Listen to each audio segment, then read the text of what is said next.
Olá, seja bem-vindo a mais uma conversa aleatória. Você está no meu canal EVG Rael, e hoje eu quero apresentar para você 5 pregadores da palavra do Evangelho de Jesus Cristo, dos quais eu admiro. Eu sou muito edificado com a mensagem desses 5 pregadores, desses 5 pastores que eu vou falar para vocês. Fica comigo até o final desse vídeo e, claro, já vai preparando aí o seu like e o seu comentário, ok? Vamos lá, está começando, está no ar mais um quadro Conversa Aleatória.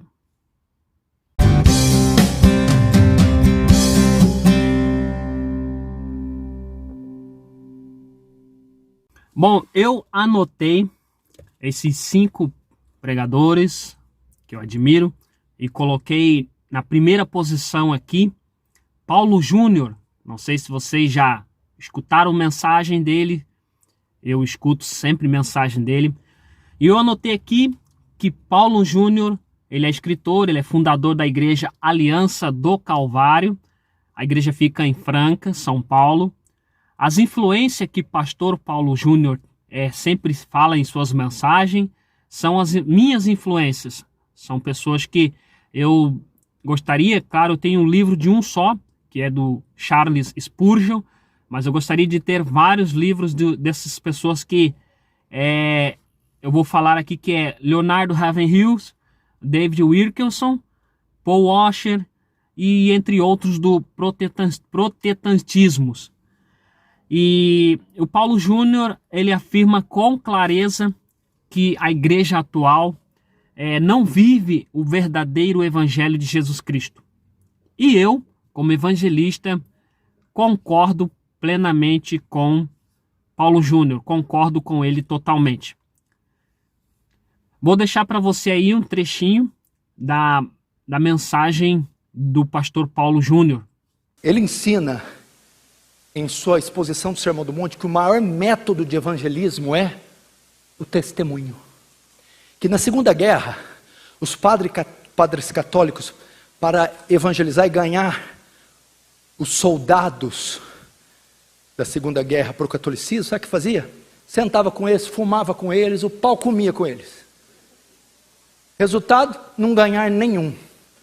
Mas quando o crente, ser santo quer dizer ser distinto, quando ele mostra uma conduta singular, um vocabulário singular, ele mostra distinto. O ímpio olha aquela paz perene, aquela conduta reta, aquele modus operandi e vivendi singular. Ele é constrangido, ele pergunta: o que é que você tem?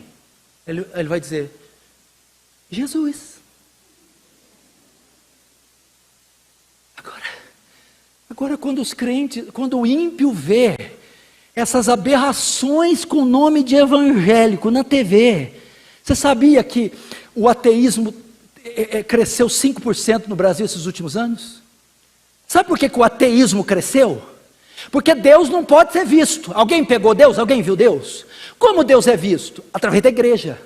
A igreja é a representação de Deus. E quando o ímpio olha esse muquifo chamado igreja moderna e vê a representação grotesca de Deus, ele vai: eu prefiro ser ateu do que crer num Papai Noel gordo aposentado desse. É tanto escândalo, é tanta coisa. O cara prefere ser ímpio, porque ele não conhece a Deus. O Deus visível, ele vê estampado na face da igreja. Bom, segundo lugar eu coloquei o reverendo, o qual eu gosto muito também, Jeremias Pereira, conhecido como Pastor Gente Boa, e ele sempre fala gente boa, enfim. E ele é o pastor da 8ª igreja de Belo Horizonte. Ele é conhecido pelas suas pregações de encorajamento, avivamento e esperança. E ele é um pastor bem-humorado e tem um gosto muito doido por camisetas floridas. Eu gosto também de camisetas floridas. e inclusive é o meu gosto também, e gostaria que você também visse aí um pequeno trecho das mensagens dele. Quem nasceu de novo só ama a Deus quem recebeu o Santo Espírito da promessa. Só ama a Deus quem é ovelha de Jesus. Só ama a Deus quem foi escolhido antes da fundação do mundo e chamado no tempo, na hora certa do Deus vivo e verdadeiro, por um chamado que ninguém pode resistir. Então me alegrei no Senhor por esse privilégio de ter nascido de novo. Mas eu pedi a Deus que de maneira prática Ele me colocasse na fila de quem ama a Deus. Só coopera para o bem quando ama a Deus. Tem muito cristão e muita gente que você conhece que de vez em quando acontece uma tragédia com a pessoa e diz para ele assim: todas as coisas cooperam para o bem. É errado. Todas as coisas não cooperam para o bem de todo mundo. Todas as coisas só cooperam para o bem de quem ama a Deus. Primeiro passo, nascer de novo. Segundo passo, amar a Deus de modo prático. E naqueles dias, irmãos, minha oração era: Senhor, me põe na fila da turma que ama a Deus, porque eu sei que aí vai dar tudo bem. Vai dar tudo cooperando para o bem. Então quero agradecer essa igreja amada que orou muito. E quero que agradeça. O pós-cirurgia foi tudo bem. Os resultados dos exames pós-cirurgia, louvado seja Deus, tudo bem. O médico que me operou disse: celebre muito, pastor. Foi tudo beleza. E está tudo beleza com o Senhor. Louvado seja nosso Senhor Jesus Cristo. Então quero agradecer muito essa amada igreja que orou por mim, junto com outras igrejas. E aconteceu cada cena muito engraçada e muito quebrantadora para mim. Um dia eu fui almoçar com minha esposa, Claudinha, num restaurante ali, e quando cheguei lá, estava lá o pastor Márcio Valadão. Já ouviu falar nessa fera? Márcio Valadão. Quem sabe quem é? Levanta a mão. Márcio Valadão é o pastor titular da Lagoinha há 3.000 anos, eu acho. O pastor Márcio está lá, eu acho que há 60 anos, mais ou menos, 50 anos, ele é o pastor da Lagoinha. E o pastor Márcio, gente, o pastor Márcio ele é meio anjo, ele não é gente não. Ele é assim, fora da curva, e ele muito amoroso. Quando entramos lá, ele levantou e disse: ei, meu filho, que você fique tranquilo, você fique descansado, nós estamos com congestionamento no céu, não entra oração de mais ninguém, só entra abençoa Jeremias, abençoa Jeremias, abençoa Jeremias. Então, meu filho, descanse seu coração. Segunda coisa, nós amamos você. O único que não gosta de você é o diabo, e ele está derrotado pelo sangue do Cordeiro. Aleluia! Ô menino, mesmo que o cara tivesse desanimado, ele levanta uma hora dessa. Fala sério. Fala sério. E aquele almoço para nós, um almoço muito lindo. Louvado seja Deus. Então quero agradecer, quero que quem orou e que se lembrou de orar. Quem não se lembrou de orar, não me deve nada. Glória a Deus por sua vida. Quem lembrou de orar, agradeça também. Ponha lá diante do Senhor um motivo de gratidão. Amém? Vamos ler as Escrituras? Pode ficar em pé um minuto? Ligue sua Bíblia, abra sua Bíblia, acompanhe na tela, fale de cor, como você quiser. Segundo livro dos Reis, capítulo de número 4, verso de 1 a 7. O segundo livro dos Reis é o livro mais triste da Bíblia, na minha opinião. É o livro onde uma nação acaba. Uma nação com tantas promessas, um povo com tanta coisa maravilhosa, um Deus que criou todas as coisas e que diz assim: eu te escolhi porque eu te amo. Deu tantas promessas, a nação tinha se dividido e por causa da idolatria, a nação vai para o cativeiro. As últimas palavras, ali no último capítulo do livro dos Reis, é de chorar. Nabucodonosor destruiu tudo. Israel acabou. Judá foi para a escravidão. É difícil você ler esse livro e não chorar. Ao mesmo tempo, esse livro tem momentos tão exponenciais da intervenção de Deus na história humana. E um deles é esse, segundo livro dos Reis, capítulo 4, de 1 a 7, diz assim: certo dia, a mulher de uns discípulos do profeta mandou chamar Eliseu e disse: seu servo, meu marido, morreu. O senhor sabe que ele era homem dedicado ao Eterno. Outra tradução diz, ele era homem de Deus. Agora, o homem que ele tinha emprestado dinheiro está cobrando a dívida e quer levar meus 2 filhos como escravos. Eliseu lhe disse: como posso ajudá-la? O que é que você tem em casa? Ela respondeu: nada, apenas uma botija de azeite, um pouco de azeite. Eliseu disse: faça o seguinte, percorra a sua rua e peça emprestados vasilhas e tigelas de suas vizinhas. Não traga poucas, mas todas que você conseguir. Depois volte para casa, feche a porta, só você e seus filhos na casa. Derrame o azeite em cada vasilha até encher e vai deixando de lado. Ela fez o que ele mandou. Trancou-se em casa com seus filhos. E à medida que eles traziam as vasilhas, elas enchiam de azeite. Quando todas as vasilhas e tigelas estavam cheias, ela disse a um dos filhos: traga mais vasilhas. Mas ele respondeu: acabaram. Não temos mais nenhuma vasilha. Então o azeite cessou.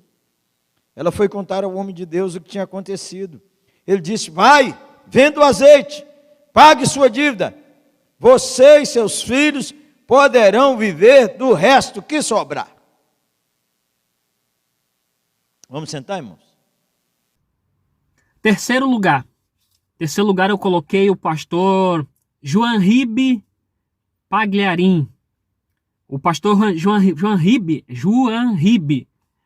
Joanribe é fundador da comunidade cristã Paz e Vida, uma igreja neopentecostal, e ele tem um jeito que também eu gosto muito de assistir nas suas pregações, e eu gostaria também que você ficasse aí com um pequeno trecho das mensagens do pastor Joanribe Pagliarim. Por favor, pegue o Evangelho. Evangelho de João, capítulo 11, versículos 23 e 24. Que bom que você está aqui hoje, que bom. Prazer te ver, viu? Bênção. Acharam? Evangelho de João.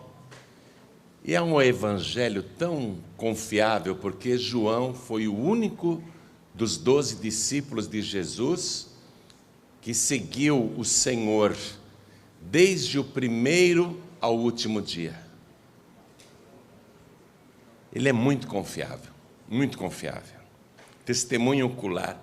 Inclusive, ele constantemente era levado por Jesus para aqueles momentos mais extraordinários e poderosos. Era o Pedro, o Tiago e o João. E o João muito fiel mesmo. E ele foi testemunha disso que eu vou ler para você.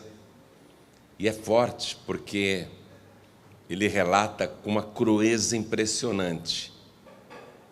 Ele viu quando Jesus chegou atrasado no funeral de Lázaro 4 dias. E ele estava junto com Jesus.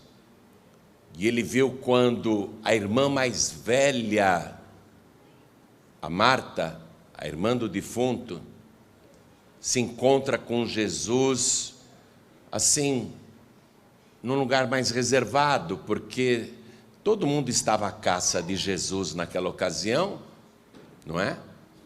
O tempo de Jesus também está se acabando na terra. Então Jesus, para não se expor publicamente, ficou num lugar mais reservado e falou: vai lá chamar Marta. Chamaram a Marta, e quando a Marta veio, ela se jogou aos pés de Jesus e começou a chorar.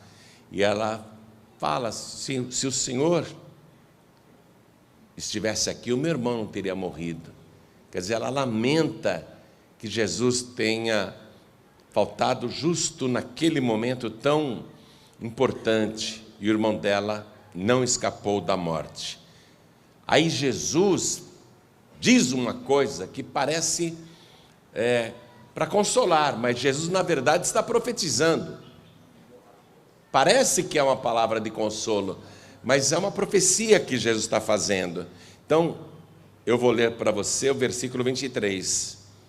Jesus diz assim para Marta: teu irmão há de ressuscitar. Sabe quando morre alguém, assim, familiar de um amigo, de uma amiga, de um parente, morre a mãe de um amigo seu, por exemplo, aí você, para consolar, você diz, não, ela está descansando, ela foi para o céu, né? É uma palavra para consolar. A ideia que Marta tem é que Jesus está dizendo uma palavra de consolo, porque já tem 4 dias que o irmão dela morreu e muita gente já veio consolá-la, mas nada fez o seu choro e o luto passar. E Jesus diz isso para ela: teu irmão há de ressuscitar. Jesus não está dizendo uma palavra de consolo, Jesus está profetizando um milagre. Ela entende o seguinte, olha a resposta. Disse-lhe Marta: eu sei que há de ressuscitar na ressurreição do último dia. Viu como ela entendeu de uma maneira equivocada? Jesus está dizendo, o teu irmão vai ressuscitar. E ela diz, eu sei, eu conheço a palavra. Vai ressuscitar sim, na ressurreição do último dia, porque a palavra diz que no dia do juízo, todos os mortos irão ressuscitar, bons e maus. Os sepulcros e o pó da terra dará os mortos que neles há, e os seus corpos comparecerão ressuscitados no dia do juízo, no último dia. Enfim, todos os que morreram e viveram nessa vida e já morreram, irão ressuscitar, bons e maus.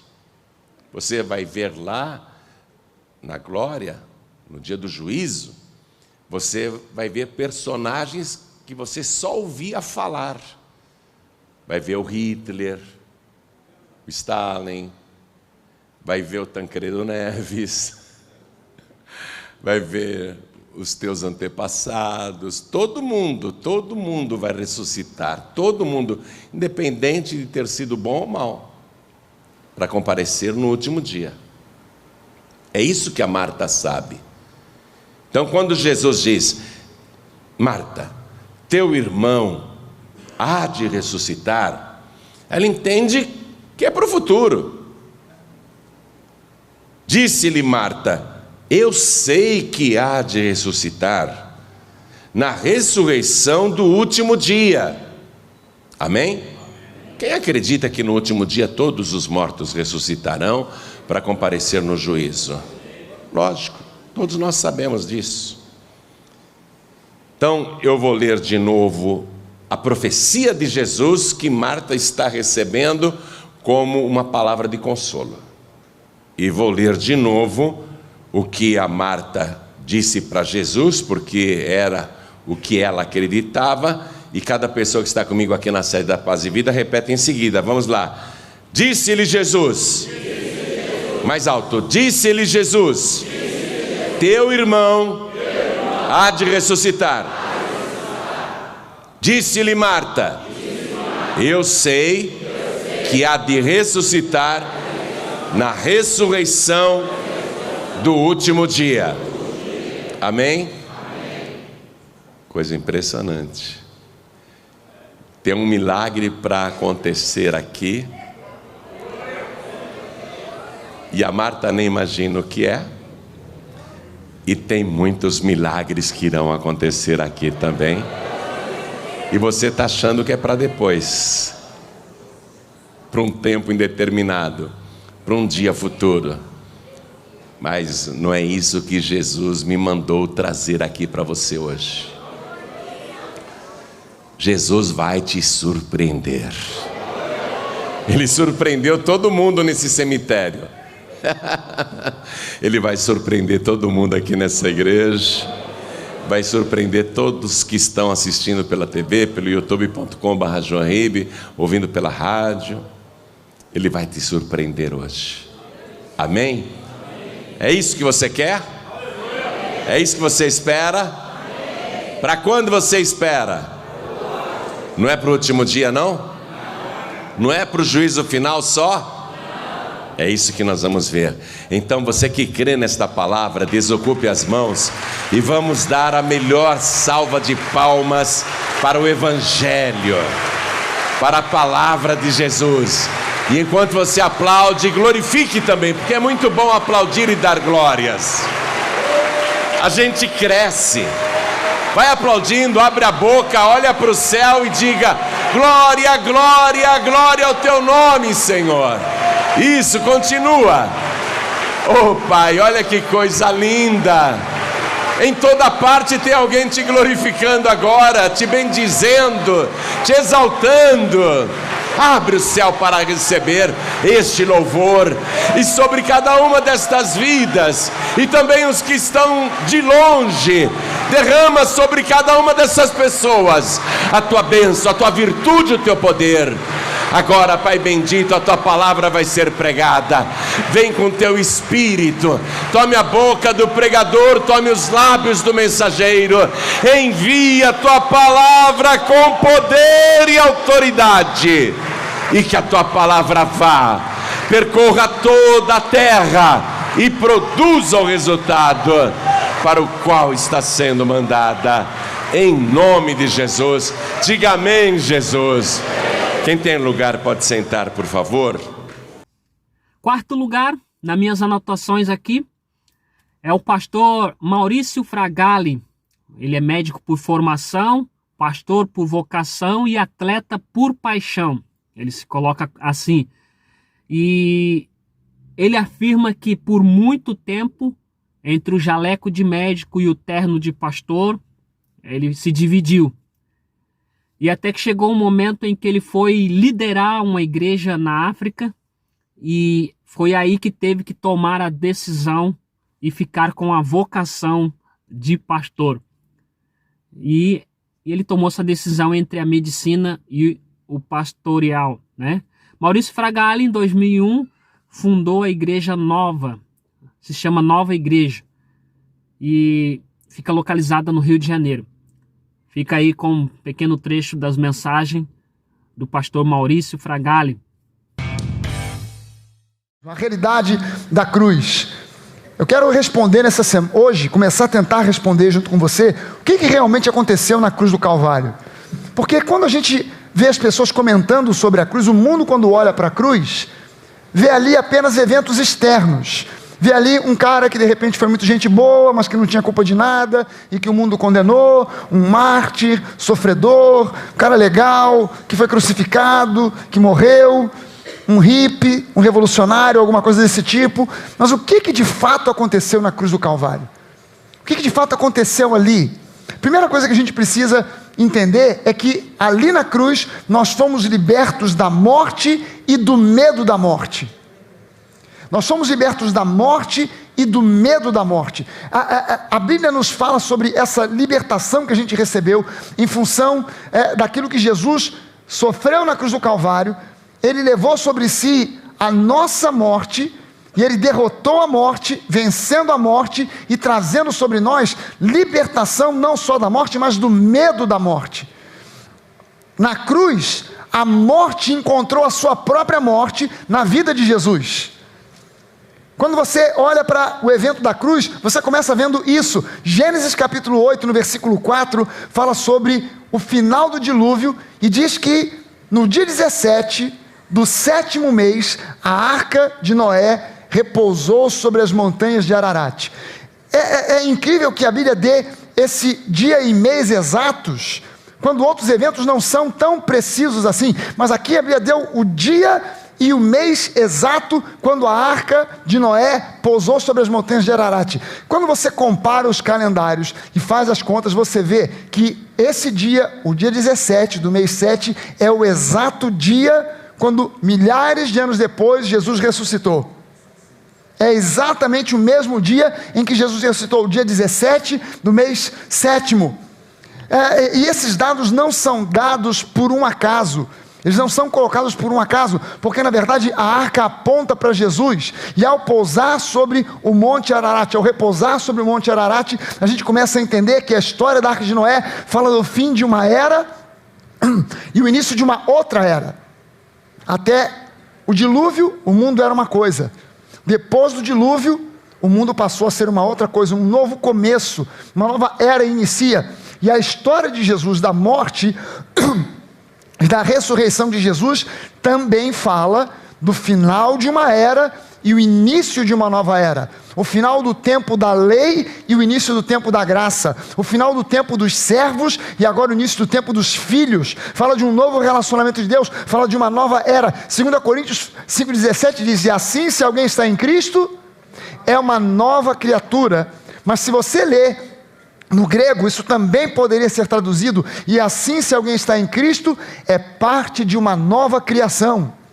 É como se Deus tivesse interrompido a criação lá no livro de Gênesis e deixasse para terminar só agora na cruz do Calvário. Nós somos parte dessa nova criação em Cristo. Ararat, o nome Ararat, no hebraico Arar, significa maldição, e o nome Ararat significa a maldição foi revertida, a maldição foi quebrada, a maldição foi desfeita, a maldição foi destruída. Jesus, é por isso que eu digo hoje, que quando alguém prega e ensina que na vida de um crente genuíno, nascido de novo, pode haver algum tipo de maldição, isso é uma heresia. Não importa se é maldição hereditária, se é maldição adquirida, comprada, pegada emprestada, não importa. Se existia algum tipo de maldição sobre a sua vida, em Cristo Jesus, essa maldição foi varrida, foi removida, porque Ele morreu levando sobre si todas as nossas maldições. A maldição foi revertida, a maldição foi quebrada, foi desfeita. Veja que a Bíblia trata a morte, Deus vê a morte como um inimigo, tanto quanto o pecado. A morte não é algo que Deus criou, projetou. Deus não planejou o homem para morrer. Deus, quando planejou e criou o homem, não criou o homem para morrer, criou o homem para escolher. Por isso Ele colocou duas árvores no jardim, duas árvores especiais. Aqui Adão tem a árvore da vida e aqui tem a árvore do conhecimento do bem e do mal. Não coma dessa, porque quando dessa você comer, se você comer, certamente, com certeza, você vai morrer. Mas Deus não proibiu que ele comesse da outra árvore. Então o homem não foi criado nem para viver nem para morrer, ele foi criado para escolher. Ele acabou escolhendo a árvore errada. Isso trouxe morte, mas Jesus veio trazer Zoe, a vida, a natureza do próprio Deus, para ser implantada em nós. E Zoe é tão forte, tão mais forte, que ela engole e digere a morte. Ele enfrentou a morte, ele passou pela morte, mas ele ressuscitou, e quando ele morreu, nós morremos com ele. Quando ele ressuscitou, nós ressuscitamos juntamente com ele. Amém, gente? Hebreus 2, 14 e 15 diz assim: visto pois que os filhos têm participação comum de carne e sangue, destes também ele, Jesus, igualmente participou, para que por sua morte destruísse aquele que tem o poder da morte, a saber, o diabo, e livrasse a todos, que pelo pavor da morte, aqui ele já não fala mais sobre medo, mas sobre o pavor. O medo já virou pavor. Do pavor da morte estavam sujeitos à escravidão por toda a vida. O medo da morte é a fonte de todos os medos. Quinto e último lugar está o reverendo Hernani Dias Lopes. Pois é, ele é pastor presbiteriano e eu gosto muito das mensagens dele. O que é mais legal é que eles são de igrejas diferentes, mas eles passeiam em outras igrejas com facilidade. Né? Até porque, colocando aqui que Cristo é o cabeça, nós somos o corpo de Cristo. Então, para que haver divisão? Quem faz divisão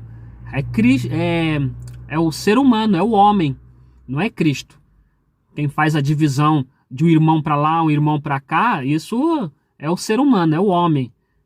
Porque se Cristo é a cabeça, nós somos o corpo, nós temos que estar ligados em Cristo. Então, existem opiniões diferentes de pregações, opiniões diferentes, doutrinas que às vezes o homem coloca, não é nem Deus que coloca, mas são esses 5 pregadores que eu admiro, que eu sempre estou assistindo os vídeos, as mensagens, e como eu já falei, aqui na Terra quem faz divisão é o homem, e não podemos esquecer que Cristo é a cabeça da igreja, e existe um corpo só. Para vocês terem uma ideia, só num único dia, às margens do rio Han, na cidade de Seul, 200 pastores foram decapitados.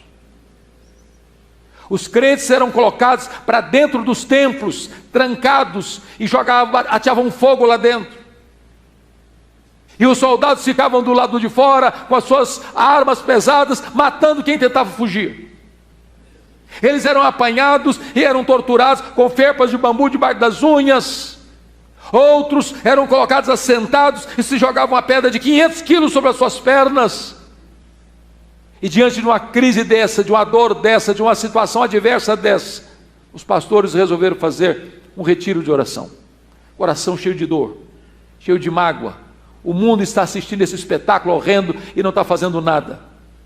E naquele retiro espiritual, eles começaram a orar, e eles começaram a se humilhar, eles começaram a se quebrantar, e de repente em 1907 um poderoso avivamento varre aquela nação, cujos reflexos e reverberações podem ser notadas ainda hoje, ainda hoje. Se o meu povo, que se chama pelo meu nome, se humilhar e orar. Mas notem vocês, e é uma terceira condição aqui, o texto diz: e me buscar. Nós precisamos buscar a Deus. O que nós vamos fazer? Nos humilhar, orar e buscar a Deus. Agora notem vocês que esta é uma pista dupla de ida e de vinda. Quando você busca a Deus, Deus busca você. Quando você volta-se para Deus, Deus se volta para você. É o que a Bíblia diz. Buscar-me-eis e me achareis, quando me buscardes de todo o vosso coração. Buscai a Deus, é a ordem. Deus vir ao seu encontro, é a promessa. Então o texto está nos dizendo: e orar e me buscar. Bom, meus amigos, como bônus, eu quero deixar também um outro pastor que ele é da igreja adventista, que é Luiz Gonçalves. Esse pastor também, um evangelista, enfim, eu não anotei a história dele, porque isso aqui é um bônus. Eu fico muito feliz em ouvir, assistir as mensagens e aprender mais com o pastor Luiz Gonçalves. Com esses 5 pastores eu aprendo muito. Bom, se você gostou, deixa aí o seu comentário. Comente abaixo aí qual pastor desses 5 que você já assistiu, que você admira. Ou então qual é o pastor que você admira, deixa o nome dele aí abaixo. E, enfim, qual desses pregadores você já ouviu. Fique com Deus, tenho certeza que nós vamos se ver no futuro. Desejo para você um forte abraço e tchau, tchau.